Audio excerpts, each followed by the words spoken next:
and join the Minister of Agriculture, R.J. Sigurdsson, in welcoming you to the Alberta Food Processing Development Centre's 40th anniversary celebrations. We're thrilled to see so many current and past clients and employees here today to help us celebrate. You have all played a role in the facility's growth and evolution over the years. Today is as much about recognizing each and every one of you as it is about marking the Food Centre's longevity. I'd also like to take this time to acknowledge Leduc Mayor Bob Young for joining us this afternoon. Mayor Young and I have had a chance to tour this facility, and we've also got a chance to see the impact it's had in the community over the years and contribute to the economic development in our area. In fact, we're so proud of the facility. In our community, people around here are accustomed to calling it the Leduc Food Centre. Minister Sigurdsson and I would also like to extend a special thank you to Mr. Ray Price, the president of Sonterra Group, for participating in today's event. Ray's companies have worked with the Food Centre for more than 20 years, developing new product formulations, testing new process techniques, and scaling up production while expanding Sonterra's business. I will leave it to Ray to tell you a little bit more about Sonterra's experiences here in a few minutes. Before we get started, I'll give you a quick rundown of our program. First, we'll hear from Minister Sigurdsson, followed by Ray. Then there'll be an opportunity for media to ask our speakers questions. After that Q&A, Minister Sigurdsson will cut the beautiful cake, and we'll take a few minutes for photos. Once the cake is served, the team will be offering guided tours of the facility, which I highly recommend if you haven't got a chance to do. I'll come back in a bit and share a little bit more information about our tours. But now, I'd like to invite Minister R.J. Sigurdsson up to say a few words.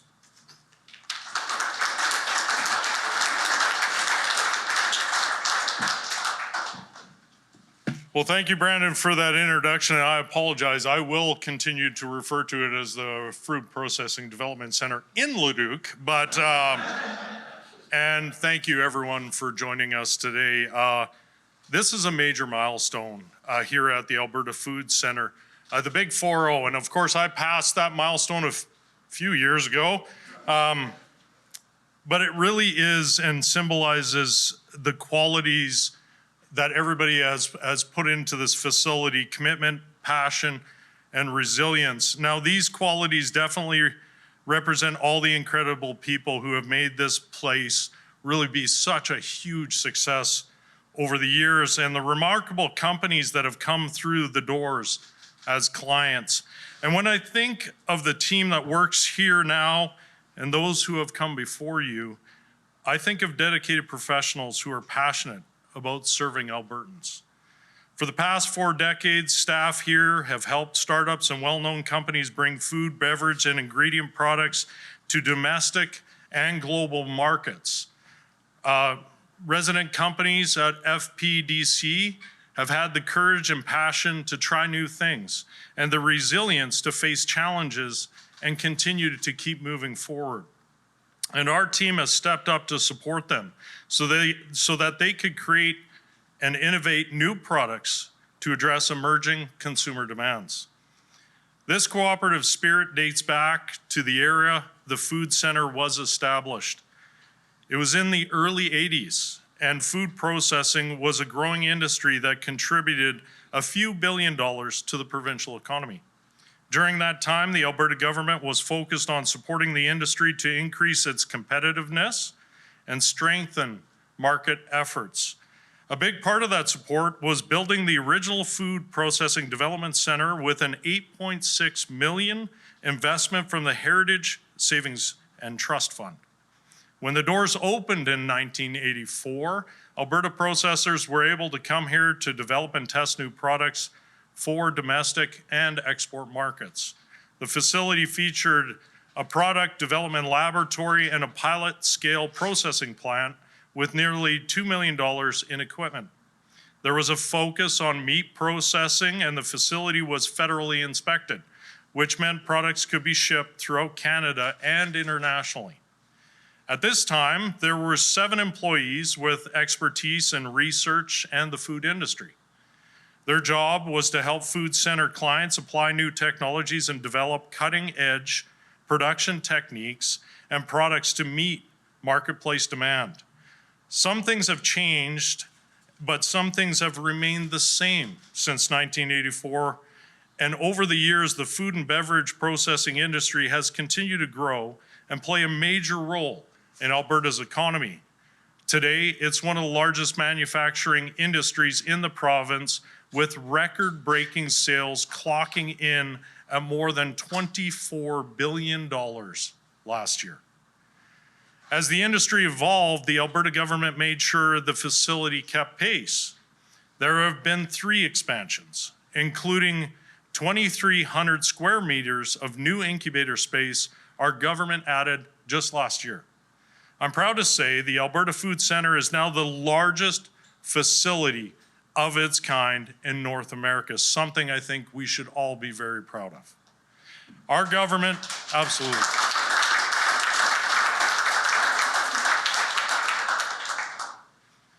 Now, our government is inviting value-added food manufacturing companies of all sizes to become clients here.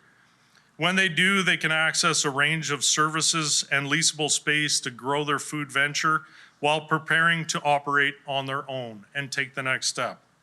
Nowadays, we have $30 million of specialized processing equipment in our federally licensed facility and more than 40 excellent, amazing team members who support client companies. There are food scientists, food safety specialists, product development and processing technologists, and business development officers. These folks collaborate with clients to prepare food, beverage, and ingredient products for sale within Canada, and some products may be eligible for export to other countries. I encourage processors to come work with our team here to develop and commercialize unique products and take their business to the next level. The Alberta Food Center has been driving economic growth and diversification in our agri-food industry for 4 decades. We have supported more than 3,000 industry projects, including research partnerships with food companies, commodity associations, and post-secondaries. Thank you to all of the staff who have contributed to this astounding achievement today, who have helped bring new ideas to market and have helped so many companies over the last 40 years. And every single team member that is here today, thank you for your continued work, for all those in the past, for establishing and building such a great foundation to continue for us to grow in the future. I also want to acknowledge the organizations who partnered on these projects. Through our work together, we empower the food industry to build capacity and provide more high-quality Alberta-made products to consumers here at home and abroad. And with that, I would like to invite Ray Price to come up and tell us about Sunterra Group's collaborations with the Food Center. But I have to be clear, Sunterra has a lot to talk about. I know Ray has a real depth of knowledge in the space. But I do want to say, when I travel around the world, this facility is understated, its impact on what it's doing in the province. And it is something that is very unique to Alberta and something we should be very, very proud of. And we have processors, so many success stories. As I've traveled here in the province and around the country, I've been approached by individuals that have come through this facility that have told me that they couldn't be the success they are today without the hard work of everybody that has worked within this facility and helped them along the way. So thank you once again. Happy 40th anniversary. And I'm very happy to invite Ray Price up to talk a little bit about Sunterra Group's collaborations.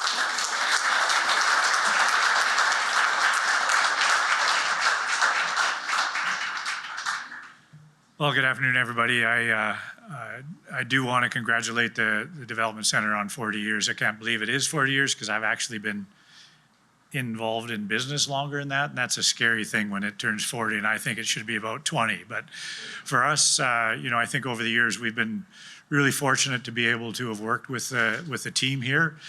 We worked with them in our facility. We also worked with them here in this facility. And I was trying to count up the number of projects that we've done over the years, and I believe it's somewhere around 10 or 12.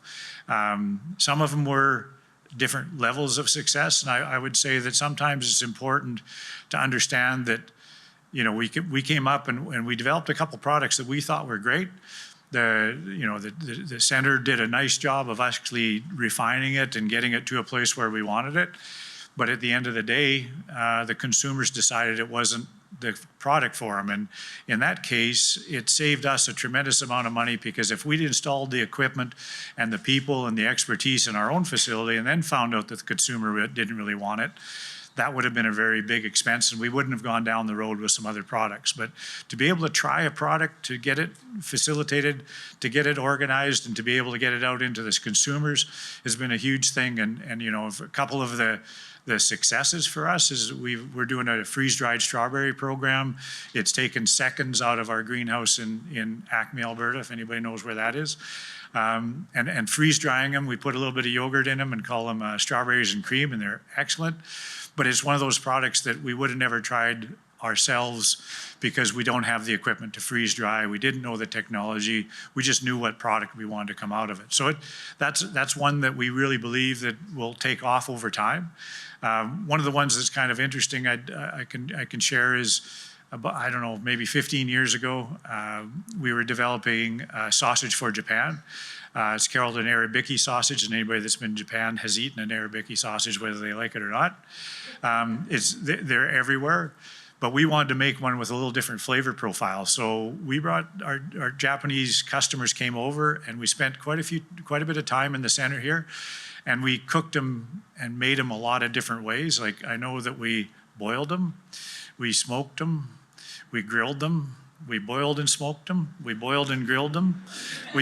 And fortunately, all of the equipment was here that we could do that, and it certainly impressed our Japanese clients. At the end of the day, we didn't sell any. Well, we sold about 20,000 kilos in Japan, but it was one of those things that the consumers in Japan weren't quite ready for an imported Japanese sausage.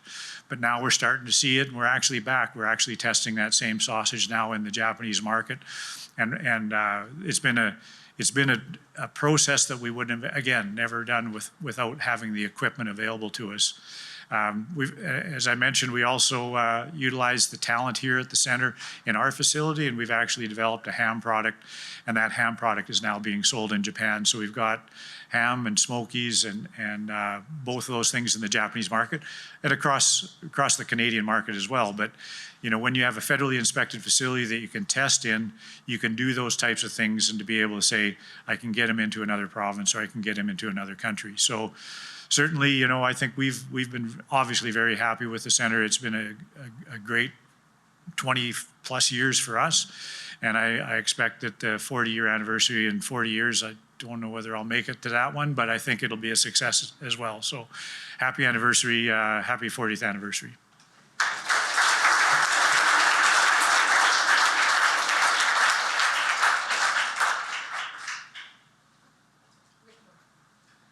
Well, that concludes some of the speaking for right now. We're now going to open up the questions for our media personnel in the room. As you will see behind our cameras, we do have a mic there. So for our media in the room, if you have a question and you want to go up to the mic, state your name. Say that again. More than once? Oh, yeah. Yep, for sure. So you'll have one question and one follow-up. So whoever would like to go first, feel free to do so.